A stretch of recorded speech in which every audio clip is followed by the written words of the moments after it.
আমি এতিয়া আহি পাইছো দুমনি চাহ বাগান সৰুৰ পৰা ইয়াতে আছিলো আমি টিহু কেতিয়াবা জীৱনত এনে কিছুমান ঠাই থাকে বহু বছৰ পিছত ঘূৰি গ'লেও মনটো আকৌ সৰু ছোৱালীজনী হৈ পৰে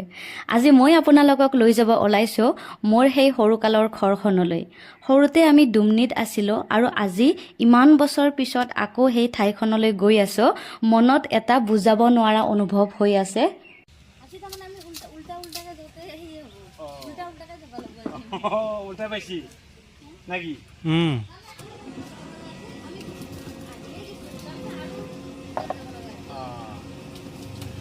দুটাই বনক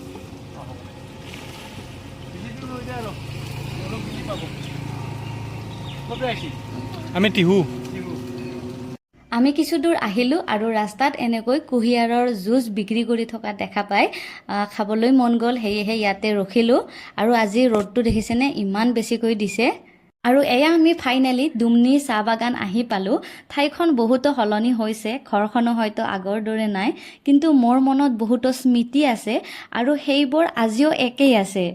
এই চাহ বাগানৰ মাজতে মই সৰুৰ পৰাই ডাঙৰ হৈছিলোঁ য'ত মোৰ শৈশৱৰ হাঁহি কান্দোন খেল ধেমালি সকলোবোৰ যেন এৰি থৈ আহিছিলোঁ আৰু আজি আকৌ এবাৰ সেই দিনবোৰক চুই চাবলৈ আহিছোঁ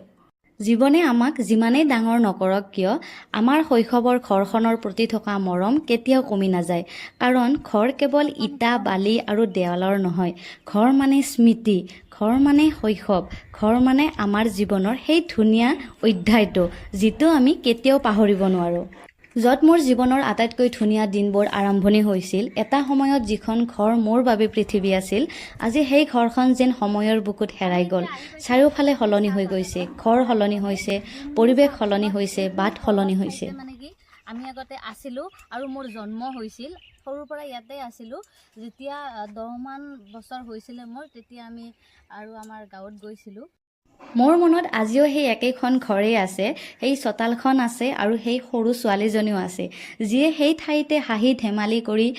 ডাঙৰ হৈছিল কিন্তু এতিয়া ইয়াত ঘৰ একোৱে দেখা নাই কেৱল চাৰিওপিনে চাহ বাগান ধৰিবই পৰা নাই ক'ত আছিলোঁ কি আছিলোঁ এইবিলাক একো মনত নাই যিয়ে নহওক আপোনালোক ইয়াৰে পৰিৱেশটো দেখাইছোঁ অলপমান কেমেৰাটো ঘূৰাই দিয়ক সেইটো চাইড দেখাই দিয়ক আজি ঘৰখন বিচাৰি নাপালোঁ ঠিকেই কিন্তু মই মোৰ শৈশৱটো বিচাৰি পালোঁ হয়তো মোৰ সৰুকালৰ ঘৰখন আজি আৰু নাই কিন্তু মোৰ হৃদয়ত সেই ঘৰখন আজিও আগৰ দৰেই আছে